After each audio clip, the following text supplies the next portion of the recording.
말라기는 구약에서 가장 마지막에 위치한 성경인데요. 내용을 보면 한숨이 나옵니다.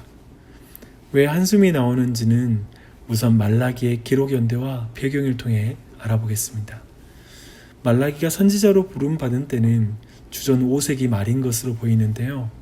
바로 그 시점으로부터 약 70에서 80여 년 전쯤에 스룹바벨과 학개, 스가랴 선지자의 활동 속에 제2성전이 완공됩니다. 그때가 주전 516년인데요. 그때부터 다시 제사가 드려지기 시작했습니다.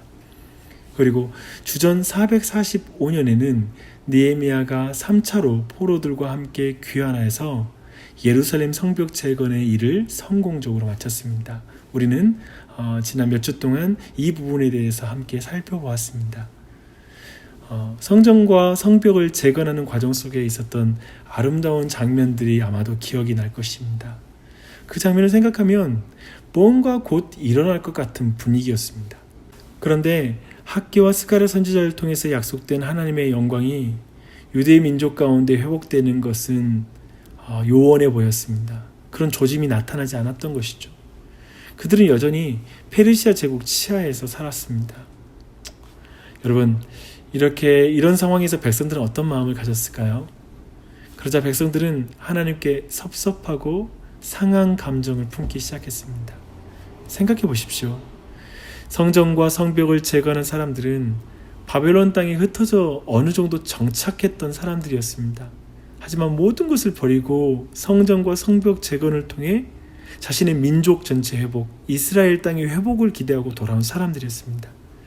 그들은 희생하고 또 희생하며 처절함 가운데 이 모든 일을 이뤘습니다. 그런데 상황이 전혀 변하지 않는 거예요. 그 마음이 어떻겠습니까?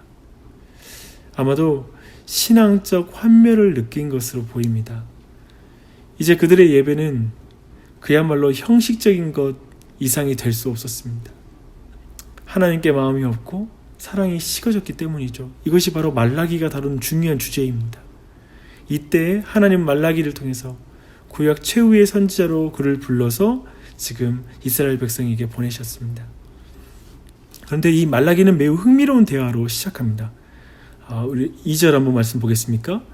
여호와는 이스라엘 백성에게 내가 너희를 사랑한다 라고 이렇게 말씀하십니다. 이때 유다 백성의 대답은 지금 그들의 마음의 상태를 정확하게 보여줍니다. 주께서 어떻게 우리를 사랑하셨습니까? 이것은 매우 퉁명스럽고 분노에 가득 찬 말이죠. 사랑하신다면서 우리를 어떻게 이렇게 대하십니까? 그런 사랑이라면 우리는 필요 없습니다 라는 말과 동일합니다. 이 대화는 우리 모두에게 굉장히 익숙한 대화 아닙니까? 우리 모두도 우리가 원하는 시간에 우리가 원하는 모습으로 행하시는 하나님을 기대합니다. 그런데 하나님은 늘 타이밍을 못 맞추시는 것 같고 내 생각과 다릅니다. 만약 잘못된 어떤 헌신과 서원이라는 형태로 하나님의 교회를 섬기다 보면 더욱 하나님께 실망하게 될 것입니다. 하나님이 충분히 보상해 주지 않는 것 같기 때문입니다. 결국 하나님께 마음을 잃고 또 사랑이 식어지게 되죠. 사랑이 식어지면 나타나는 그 첫 현상은 뭐냐면 우리의 예배와 우리 모든 경건의 삶이 형식이 되고 마는 것입니다. 이스라엘 백성과 같은 이런 이유로 침체를 겪는 사람의 치료책은 뭘까요? 이렇게 하나님을 향한 사랑이 식어지고 예배 자체가 형식이 된 사람들을 치료하는 것은 바로 5절에 기록되어 있습니다. 함께 읽겠습니다. 너희는 눈으로 보고 이르기를 여호와께서는 이스라엘 지역 밖에서도 크시다리라. 여호와께서는 이스라엘 지역 밖에서도 크시다리라. 하나님은 우리의 생각보다 크십니다. 우리의 밖에서도 크신 분이십니다. 우리의 계획보다 크신 분이시고요. 하나님은 우리의 경험보다 크십니다. 우리의 마음보다 크십니다. 이것은 굉장히 중요합니다. 참 신앙은 결국 온 우주를 말씀으로 창조하시고 모든 것을 작정하고 섭리하시는 하나님을 믿는 것입니다. 그리고 그분을 신뢰할 때야 우리가 기쁘던 슬프던 소유가 있던 없던 우리의 생각대로는 되던 안 되던 우리는 계속해서 하나님을 경외하고 참된 예배의 자세를 가질 수 있다는 것이죠. 그런데요, 이렇게 말라기는 백성들의 마음이 식어지고 예배가 형식화된 것은 상당 부분 제사장들의 책임이 있다라고 말합니다. 그 내용이 1장 6절부터 2장 9절까지의 내용입니다. 굉장히 많은 분량이죠. 여기에서도 하나님과 제사장의 논쟁이 일어나요. 재미있는 대화죠. 하나님은 제사장들이 하나님의 이름을 멸시했다고 말합니다.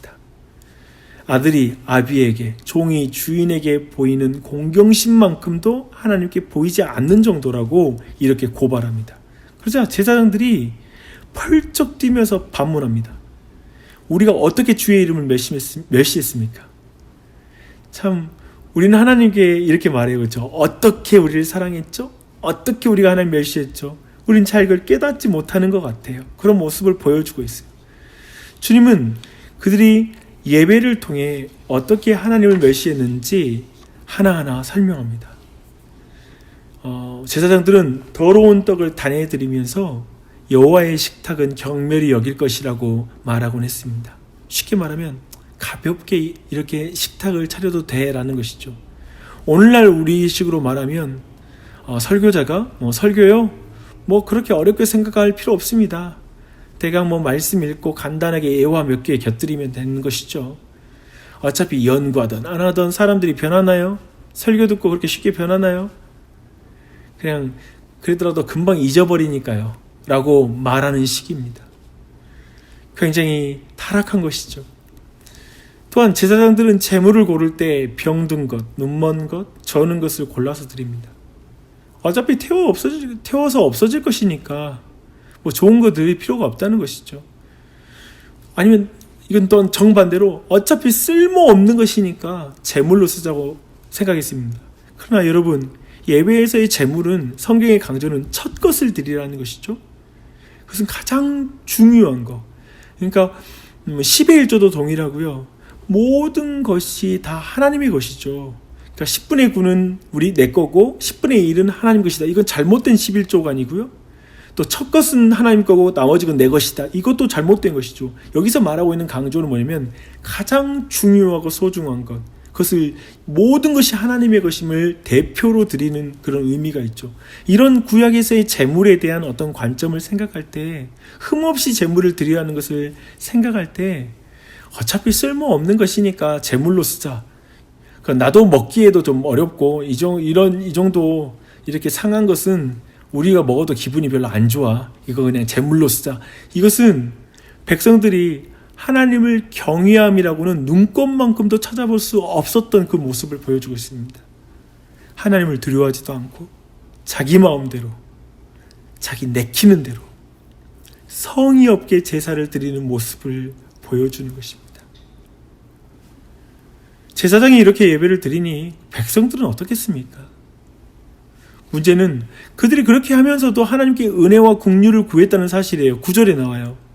그래서 하나님은 아예 성전문을 닫아 그따위 제사를 드리지 못하도록 누군가 막았으면 좋겠다라고 말할 정도였습니다. 비록 그들을 통해 제사를 받지 않으신다고 해도 결국 하나님께서는 해 뜨는 데서부터 해 지는 데까지 모든 민족 가운데 영광과 찬송을 받으실 거라는 당신의 계획을 말씀하십니다. 저는 어렸을 때 이런 노래를 많이 불렀는데요. 해 뜨는 데부터 해 지는 데까지, 굉장히 경쾌한 그런 찬양입니다. 사실 그 찬양 가사의 배경은 바로 이렇게, 하나님의 백성이라 일컫는 자들은 온전한 예배를 드리지 못할 때 하나님께서 너희들이 아니더라도 저 이방 민족 가운데 나는 이 찬양과 영광을 난 다 받을 수 있다라고 계획하신 그 말씀이기도 하죠. 그런 의미에서 어떤 면에 있어서 그 가사는 좀 슬픈 내용, 안타까운 하나님의 마음이 담긴 내용이라 생각이 듭니다. 예수님도 말씀하셨습니다. 만일 이 사람들이 잠잠하면 돌들이 소리 지르리라. 말라기 시대의 유대인들과 주님의 시대의 유대인들은 착각했습니다. 자신들의 예배는 너무 정결하고 완벽하다는 것이죠. 이방 가운데, 온 세상 가운데 자신들만 하나님을 예배하고 있다고 생각한 것이죠. 하나님은 그들의 교만을 깨뜨리십니다. 하나님께서는 온 세상에서 찬송을 받으시기에 너무나 합당하시고 또 그 일을 유대인들이 없어도 이루실 것이라고 도리어 말씀하십니다.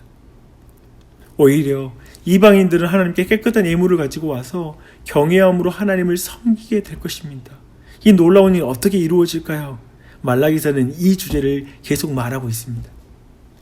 이렇게 제사장들은 성의 없는 이런 마음, 더욱더 뒤에 보면 13절에 기가 막히게 표현되는데요.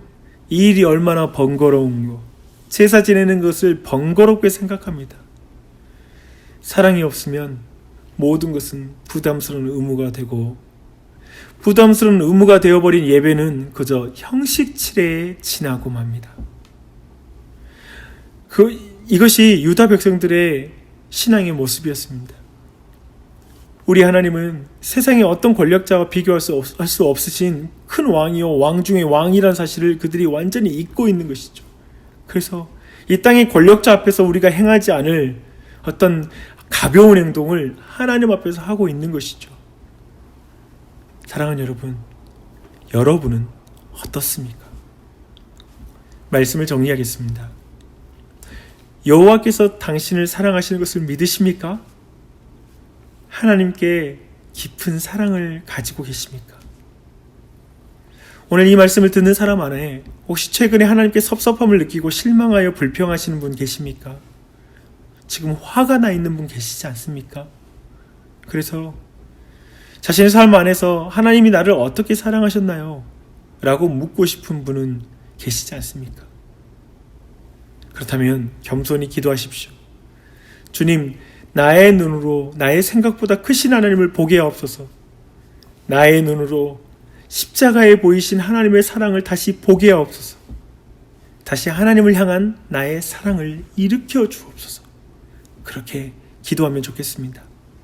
주님은 교회를 향한 첫사랑을 회복하라고 말씀하셨습니다. 여러분, 첫사랑을 회복해야 돼요. 그것이 우리의 예배를 바꿔요. 주님은 또한 오늘 말씀을 통해 예배를 회복하라고 우리에게 말씀하십니다. 형식적인 예배가 아니라 하나님을 경외하는 예배를 회복하라는 것입니다. 내가 주일날 그냥 교회 온 것만 해도 하나님 고마워해 라는 그런 마음이 아니라 주일날이면 자신을 불러주신 하나님께 감사해야 됩니다. 요즘 여러분의 예배는 어떻습니까? 참으로 하나님을 경외하십니까? 참으로 하나님을 경외하는 것이 모든 지식의 근본이라고 말씀하고 있습니다. 여러분, 하나님을 예배하는 것을 소중히 여기는 그 회복이 있기를 바랍니다. 자기 마음대로, 내키는 대로, 편의주의로 예배하는 것을 경계하십시오. 요즘 우리는 온라인 예배를 드렸습니다. 온라인 예배 때문에 어쩌면 가장 두려운 것이 이것입니다. 편의주의로 예배하는 마음들이 우리 안에 있을까봐. 자기 마음대로 내키는 대로 그렇게 예배하는 것이 우리 안에 있을까? 조금이라도 그런 생각이 스며들까? 그게 너무 두렵습니다. 우리는 안전한 예배를 드리기 위해 온라인으로 하지만 그러한 예배는 결코 우리의 편의주의로 드려진 예배가 되어서는 더욱 안 될 것입니다. 사랑하는 여러분, 예배의 실패는 삶의 실패로 이어집니다. 가인을 보십시오.